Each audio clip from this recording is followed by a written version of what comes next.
Hi everybody.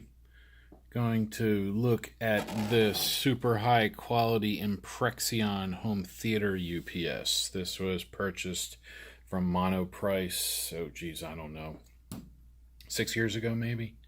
Supposed to be 1,000 VA, but I think it's probably closer to 450 or 500 VA. Right now it is dead. Failed the other day. It was beeping at me, so I shut it down and took it out of the rack. I've had it plugged in for 2 days over here just in case. I don't know, why not? But I'm pretty sure the battery's bad, or it's got, a problem in the charging circuit. So before I put this new battery in, I'm gonna open this thing up. I have to take the rack ears off and then a couple screws out of the back. Let's unplug it first so I can get to everything. They're not a bad UPS, honestly, even being for Monoprice. I mean, Monoprice makes, decent stuff, actually. They're not cheap. I mean, they're inexpensive, but it's not like cheap stuff.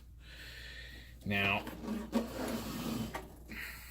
these are the non-backed up plugs, and then we have the backed up plugs. I never used any of this stuff because it's just for a couple network switches, but I did use the USB for logging. So, take it apart. I'm going to take out that screw, this screw, and then the rack ears on the side.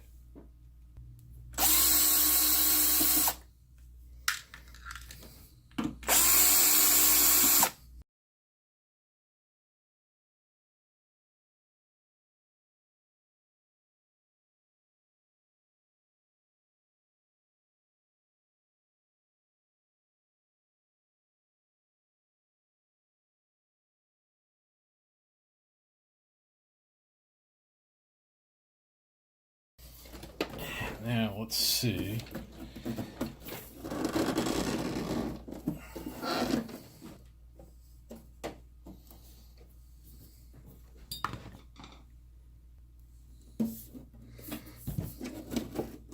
There we go.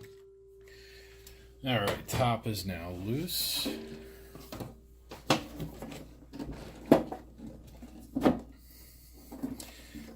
You'll see this thing's mostly air inside. There we go. So there's the inside. Like I said, it's not a bad piece of gear. It's just not as fancy as they make it out to seem. Power comes in. There we go. It comes in through here into this board. And then we have, let's see, we have a thermal fuse, some MOVs to handle big surges, have a relay. It's controlled by the control panel up front, a Schwanshun electric transformer, and the main board. My suspicion is the battery. The easiest way to tell will be to use the other battery I have and just plug it in before I go and unbolt everything. So let me get the other battery ready. Interesting, I actually went to take these off and this red did not feel like it was on there that well.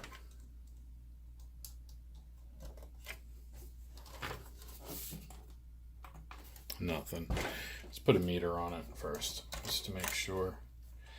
Yeah, that was definitely a bit more loose than it should have been. Let's get the old fluky fluke out here so it's not getting glare. And let's see, negative 3.9. So yeah, we probably just have a bad battery. The new battery, which is out of frame, is at 13.3 or 13.29.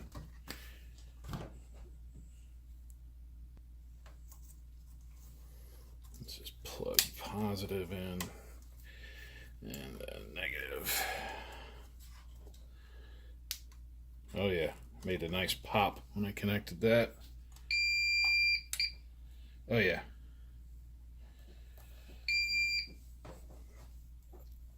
It came up, yep.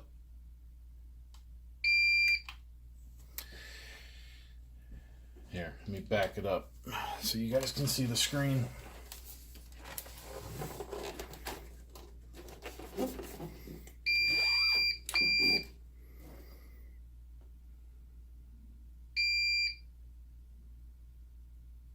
turn it back off. All right, so that means we just need to replace the battery. Unplug this again.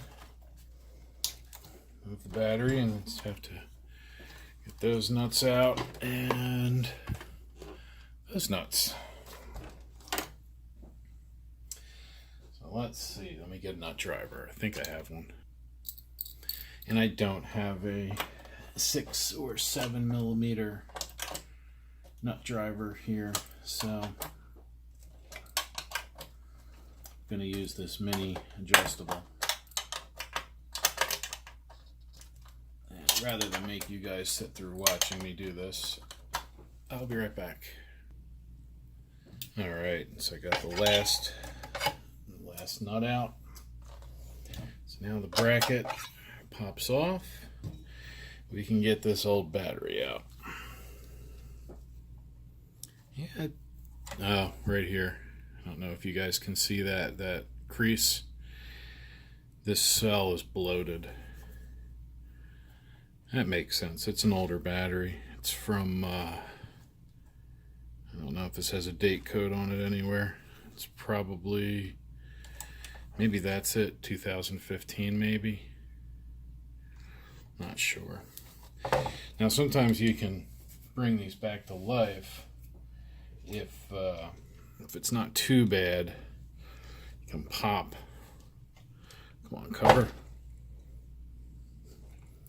This top cover pops off. These are supposed to be maintenance free, but that's a lie. You can definitely maintain these if you can get the stupid cover off. There we go. Usually they just pop right off. Never have to put this much effort into it. And then I get some distilled water and top up any of the low cells. There we go. Oh yeah. It looks like this one may have vented too. Let's see, the bad cell is right here. Maybe. It's kind of hard to... they both might be. The whole thing might be bad. But you can pop these off.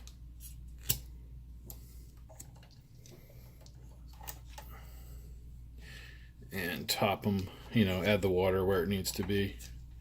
And sometimes they'll come back to life. I usually just replace them because they're not that expensive anymore. But it's a good thing to know. The water should be up kind of to the top of the plates. It should be covering the plates. But if the battery acid's all boiled out too, it's not going to do you much good. So this one's going to get recycled. I'm not going to waste time with it. Now let's put the new battery in. This guy. It's going to go this way.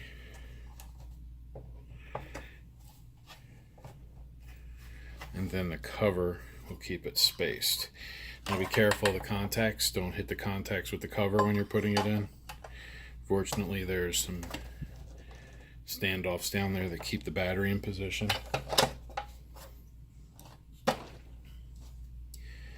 And then put the nuts back on. Here's a little tip while you're tightening up the screws. Put one wire on, negative for instance. Then you have something to kind of protect you from hitting those connectors while you're working with the tool there. I don't know if it matters negative or positive, but I just put one on to protect it while I'm tightening it. All right. After I tighten that, we're good. So the battery is now connected, or is installed, and now can be connected. So I'm going to take the positive wire and I'm going to feed it under. I don't know if it really matters, but now they're on there. And let's get ready to test it. All right, let me get this tape off. Don't usually use electrical tape on wires, but I needed something temporary. All right, so let's plug it in. Hey, that's a good sign. Light's coming on. Clock's obviously off, but let's see. Battery charge level is coming up. Input voltage 118, 116. That's good. Let's get the meter.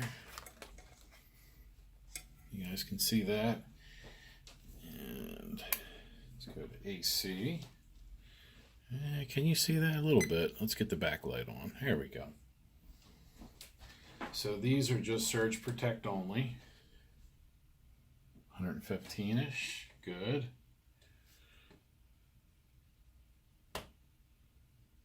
Yep. And now let's check the backup side. Phase 3. 115. These should all be 115 since they're just daisy chained. Come on.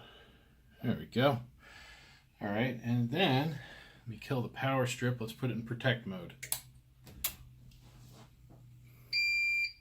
There we go. Now it's in protect mode. That's pretty good. We'll go back out of protect mode. Yep. There we go. Gotta like that. All right. Now let's put the top on.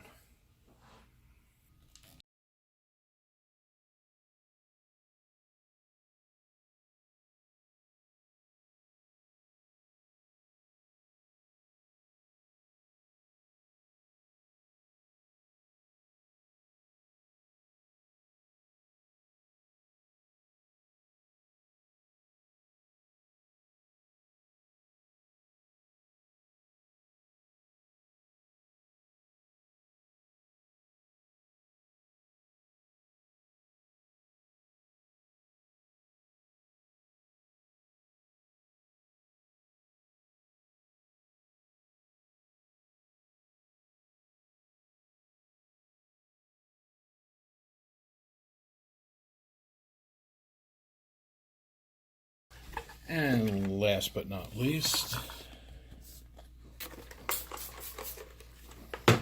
that dust bothered me too.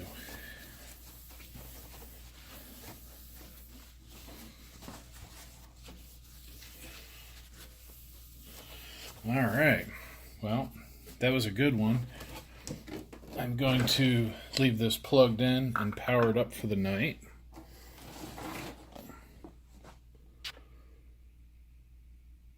Battery charge is 100%. We'll see how it is in the morning. And that's it. That's all there is to it. Here's the model info if you're interested. It's the AVU1000. Decent piece of kit. So, you know, if you like this video, do the like or dislike if you don't like it, and do the subscribe please if you don't mind. As usual, thank you for watching.